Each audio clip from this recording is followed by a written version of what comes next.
ఒకవైపు లక్నో కోటని బద్దలు కొట్టి వరుసగా 5వ విజయాన్ని అందుకుని ఊపు మీదున్న ఢిల్లీ సుల్తాన్లు, ఇంకోవైపు 14 ఏళ్ల అవమానాన్ని వడ్డీతో సహా తీర్చేసి 220 పరుగుల భారీ టార్గెట్ను సైతం ఊది పారేసి హిస్టారికల్ విక్టరీ సాధించిన ముంబై పల్టన్. శనివారం అరుణ్ జైట్లీ స్టేడియంలో ఈ రెండు జట్ల మధ్య జరగబోయే యుద్ధం మామూలుగా అయితే ఉండదు. ఈ మ్యాచ్ గురించి సింపుల్ గా చెప్పాలంటే Delhi young blood versus Mumbai experienced army మధ్య జరగబోయే మోస్ట్ ఎగ్జైటింగ్ మ్యాచ్ ఇది. మరి లాస్ట్ మ్యాచ్ హీరోలు సమీర్ రిజ్వీ, స్టబ్స్ లాంటి కుర్రాళ్ళు ఈసారి కూడా అదరగొడతారా, లేక హిట్ మ్యాన్ రోహిత్ శర్మ తన ఫేవరెట్ గ్రౌండ్ లో మళ్లీ సిక్సర్ల సునామీ సృష్టిస్తాడా? అలాగే ఈ మ్యాచ్ కి ముందు మీకు తెలియాల్సిన ఇంకొన్ని షాకింగ్ రికార్డ్స్ గురించి ఈ వీడియోలో చెప్పాను. మిస్ కాకుండా వీడియో లాస్ట్ వరకు చూసేయండి. Delhi young guns power. Last match లో ఢిల్లీ క్యాపిటల్స్ ఓటమి అంచుల నుంచి ఫైట్ బ్యాక్ చేసి మైండ్ బ్లోయింగ్ విక్టరీ సాధించింది. 26 రన్స్ కే 4 వికెట్లు కోల్పోయి ఇక ఓటమి పక్కా అనుకున్న టైంలో ట్రిస్టియన్ స్టబ్స్ తో కలిసి సమీర్ రిజ్వీ చేసిన ఫైటింగ్ కమ్ బ్యాక్ వేరే లెవెల్. అంతే 64 రన్స్ తో హాఫ్ సెంచరీ చేసిన రిజ్వీ స్టబ్స్ తో కలిసి 119 రన్స్ పార్ట్నర్షిప్ బిల్డ్ చేశాడు. వీళ్ళిద్దరూ చివరి వరకు నాట్అవుట్ గా ఉండి మ్యాచ్ ని దగ్గరుండి గెలిపించుకున్నారు. ఇక బౌలింగ్ లో కుల్దీప్ యాదవ్, అక్షర్ పటేల్ లాంటి టాప్ క్లాస్ స్పిన్నర్లు and yorker specialist Natarajan, slow డెలివరీల మాస్టర్ మైండ్ ఎంగిడి లాంటి డెత్ ఓవర్ స్పెషలిస్ట్ బౌలర్లతో ఢిల్లీ బౌలింగ్ యూనిట్ కూడా చాలా బలంగా ఉంది. వీళ్ళని ఎదుర్కొని భారీ స్కోర్ చేయడం ముంబై బ్యాటర్లకి పెద్ద ఛాలెంజ్ ఈ మ్యాచ్లో. అయితే ఢిల్లీ టాప్ ఆర్డర్ కొంచెం వీక్గా కనిపిస్తోంది. రాహుల్ లాస్ట్ మ్యాచ్లో డకౌట్ కావడం, నిశాంక, నితీష్ రాణా, అక్షర్ పటేల్ కూడా ఫెయిల్ కావడం ఢిల్లీ టీంని కొంచెం టెన్షన్ పెడుతుంది. ఈ ప్రాబ్లమ్ని ఓవర్కమ్ చేయగలిగితే అండ్ ఫస్ట్ బాల్కి అవుట్ అయిన రాహుల్ ఒకవేళ కమ్బ్యాక్ ఇస్తే ముంబై బౌలర్లకి చుక్కలు చూపించడం పక్కా. ముంబై రోహిత్ రికార్డ్స్.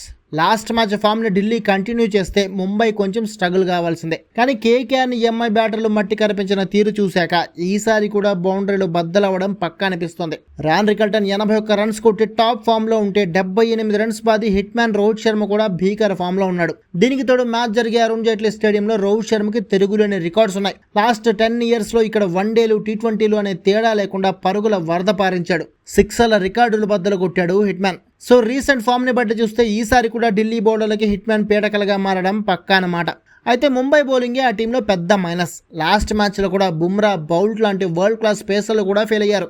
పాండ్యా బౌలింగ్ అయితే కేకేఆర్ బ్యాటర్లో ఊచ కూత కూశారు. శార్దుల్ ఠాకూర్ ఒక్కడే 3 వికెట్లు తేగలిగాడు. ఇది చాలదన్నట్లు ముంబై దగ్గర స్పిన్నర్లు ఒక్కళ్ళు కూడా బలంగా లేరు. శాండర్ వచ్చినా కూడా ఈ మ్యాచ్లో ఇంపాక్ట్ చూపిస్తాడా లేదా అనేది డౌటే. రెండో స్పిన్నర్గా మయాంక్ మార్కండే కూడా పెద్ద ఫామ్లో లేడు. సో ఓ రకంగా స్పిన్కి సపోర్ట్ ఇచ్చే పిచ్పై స్పిన్నర్లు లేకుండా ముంబై బరిలోకి దిగబోతోందన్నమాట. ఇదే ముంబైలో ఉన్న పెద్ద minus. Arun Jaitley stadium records. ఢిల్లీలోని అరుణ్ జైట్లీ స్టేడియం సాధారణంగానే బ్యాటింగ్ ఫ్రెండ్లీ పిచ్. ఇక్కడ భారీ స్కోర్లు నమోదవుతుంటాయి. అలాగే ఇది చిన్న స్టేడియం కావడంతో ఇక్కడ బౌండరీలు కూడా దగ్గరగా ఉంటాయి. కాబట్టి సిక్సర్ల వర్షం పక్కా ఈసారి కూడా. అయితే మ్యాచ్ జరిగే కొద్దీ పిచ్ స్లో అవుతుంది అండ్ స్పిన్నర్లకి సపోర్ట్ పెరుగుతుంది. ఇక్కడ సాధారణంగా యావరేజ్ స్కోర్ 175 అయినా సరే లాస్ట్ సీజన్లో మాత్రం యావరేజ్ స్కోర్ 235. అంటే ఈసారి కూడా 220+ స్కోర్ చూడబోతున్నామన్నమాట. అయితే ఇక్కడ ముంబైకి మంచి రికార్డు ఉంది. 2016లో అప్పటి ఢిల్లీ డేర్ డెవిల్స్ పై 146 రన్స్ తేడాతో గెలిచింది ముంబై. ఇది ఇప్పటికీ ఐపీఎల్ హిస్టరీలోనే అతిపెద్ద విక్టరీ. మరి ఈసారి కూడా ముంబై అలాంటి విక్టరీ సాధిస్తుందా, లేదా ఆ విక్టరీకి ఢిల్లీ ఈసారి పగ తీర్చుకుంటుందా అనేది చూడాలి. Head to head. IPL head to head రికార్డుల్లో ఢిల్లీపై ముంబైకి కంప్లీట్ డామినెన్స్ ఉంది.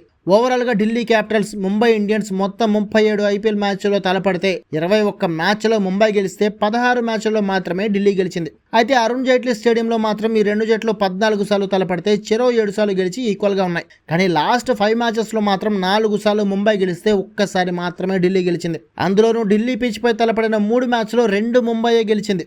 సో ఈసారైనా young Delhi team Mumbai winning రికార్డుకి బ్రేక్ వేస్తుందో లేదో చూడాలి. ఓవరాల్గా సొంత గ్రౌండ్ కావడం, స్పిన్ సపోర్టింగ్ పిచ్ పై కుల్దీప్ యాదవ్, అక్షర్ లాంటి స్పిన్నర్లతో బరిలోకి దిగబోతుండడం, మంచి బ్యాటింగ్ అండ్ బౌలింగ్ డిపార్ట్మెంట్లో ఉండడం ఢిల్లీకి ప్లస్ అయితే, భీకర బ్యాటర్ల యూనిట్గా ఉండడం ముంబైకి ప్లస్ పాయింట్. కానీ ముంబై బౌలర్లు అంత ఫామ్లో లేరు కాబట్టి ఈ మ్యాచ్లో గెలిచే ఛాన్స్ ఢిల్లీకి కొంచెం ఎక్కువగా ఉన్నట్లు అనిపిస్తోంది. నా అంచనా ప్రకారం ఈ మ్యాచ్లో ఢిల్లీ గెలిచే ఛాన్స్ 55% ఉంటే ముంబై గెలిచే ఛాన్స్ 45% ఉంది. మరి ఢిల్లీ కాంపౌండ్లో అసలైన సుల్తాన్ ఎవరయ్యే ఛాన్స్ ఉంది? మీరు ఎవరు గెలవాలని కోరుకుంటున్నారో కామెంట్ చేసి చెప్పండి.